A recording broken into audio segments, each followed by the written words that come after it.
Hello and welcome to this session in which we will discuss explanatory paragraphs in auditor's report, and specifically for an issuer. An issuer is a publicly traded company, a company that's regulated under the SEC, audited by the PCAOB. Now, the good news is this: if you already viewed emphasis of matter or other matter paragraphs for non-issuers, that they are under the jurisdiction of the AICPA, the explanatory paragraph basically function in a similar way. So if you already know that recording, if you're familiar with that, you're going to be very familiar or easy to follow. Why do we need explanatory paragraph? Well, explanatory paragraph provide additional information, additional context, or emphasis on a specific matter. Simply put, you want to draw the user's attention to a particular thing, to a particular event, to a particular specific topic about this company. You will add explanatory paragraph. What does that mean? It means it does not modify the auditor's opinion. The opinion is qualified.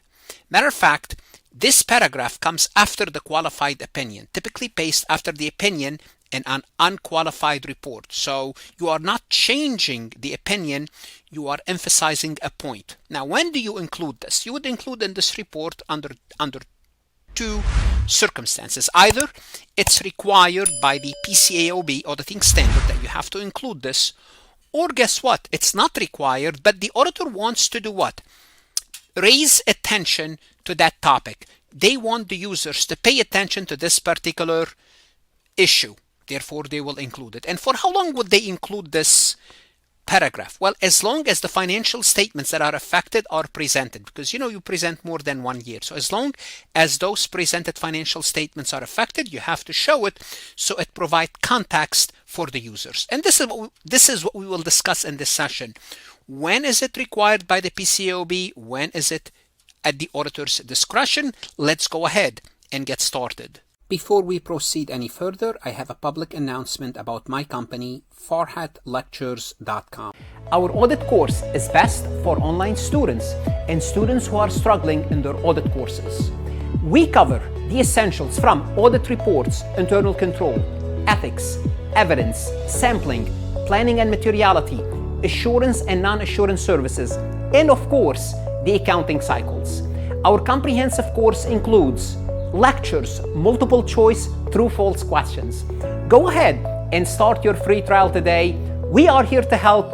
Your success starts here. When is it required by the PCAOB? Well, I'm going to list 10 reasons basically. Just make sure you understand the gist. And from the gist of it, you might have to answer a multiple choice question about this. Will you see a simulation? I highly doubt it. But look at the severity of the case and you would know whether it's required or not. First one is material change in accounting principle. Think of a company is adopting a new accounting principle, like a new revenue recognition principle, a new lease principle.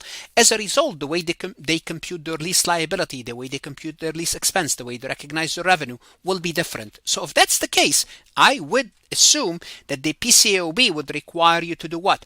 To add explanatory paragraph that you adopted this new accounting principle. So a company adopts a new accounting standard like a lease or revenue standard. The auditor would include a paragraph explaining the change and how did it affect the financial statement. It may have no effect, but it might have affected how revenue is recognized because we changed our revenue recognition, because we adopted a new revenue recognition standard. That's one. Two, if there's a substantial doubt about the company ability to continue as a going concern. If the company is experiencing severe financial difficulties, recurring losses, inability to meet obligation, and obviously here we assume they have a plan to survive, you want to include this. A retail company facing consistent net losses and inability to refinance its debt may trigger this going concern paragraph.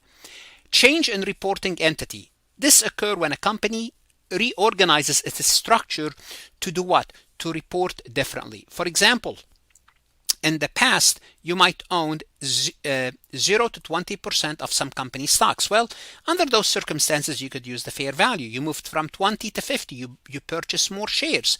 Then you have to use the equity method, or you went from 50 to more than 50. You have to consolidate. So under those circumstances, what you have to do is to make the changes to show the changes in the company. And this will exclude any changes like acquisition or disposal of a particular company. Let's go back here. If a company parents start including a previously consolidated subsidiary in its financial statement, the auditor explained the change because you want things to be comparative. What other required scenarios? Well, let's take a look at number 4. If there is a material effect of investees' year-end changes, what does that mean? It means when an entity significantly affected by an investee's operation changes in fiscal year end, it requires adjustments to reported figures.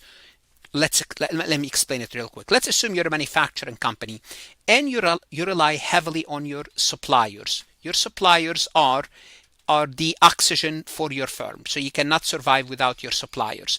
Now, if they change their fiscal year end, it differs from yours, and somehow your financial operation is integrated with them, you want to explain this in case that made any changes.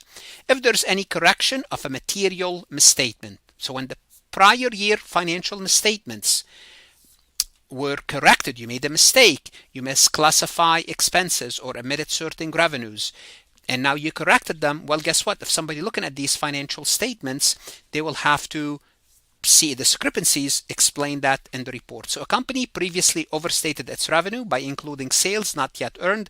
The correction is highlighted to make sure if they are relying on the prior report, it will not make sense to them.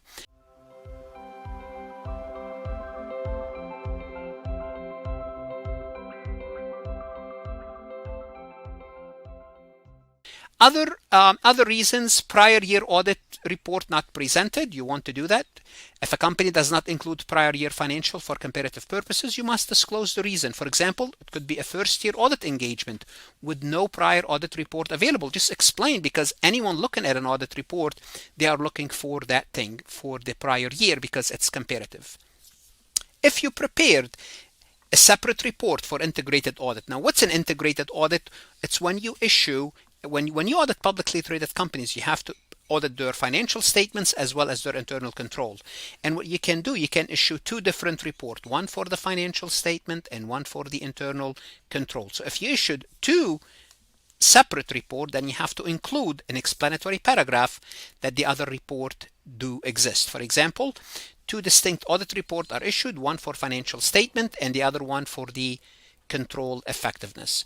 Other reasons could be management assessment of internal controls not audited. If that's the case, you include that. Any omission or incorrect presentation of supplementary information. Here we're talking about, for example, sales on the financial statements increased by 20% if you compare the numbers. Now, when you look at the MD&A report, you see that the company is claiming that sales increased by 25%. You'll be like, hold on a second. The income statement shows 20%, MD&A, management discussion and analysis, is 25. Maybe the auditor wants to include a paragraph explaining the difference. Maybe the way they account for revenues for GAAP versus the way they're accounting for revenue in the MD&A. Explain that. This is your opportunity to explain that, because there's some information that's considered incorrect. Also, any material inconsistency and other information, you want to discuss that if there's anything. So simply put, it's when you think there's a serious issue that needs clarification, the PCAOB asks you to do so. Now, sometimes the auditor themselves, even without required by the PCAOB, they might do what? They might disclose additional information. Like what? If there's significant transaction, means those that are involving related parties like officers or related companies. Well, it's what you will do is, because the company thinks they are very important, the auditor thinks that these transactions are very important, what they will do is in the audit report, they will mention this information to do what? To bring attention of the users. If there's unusually important subsequent event like catastrophe impacting the financial position of the company, well, they believe it should be included.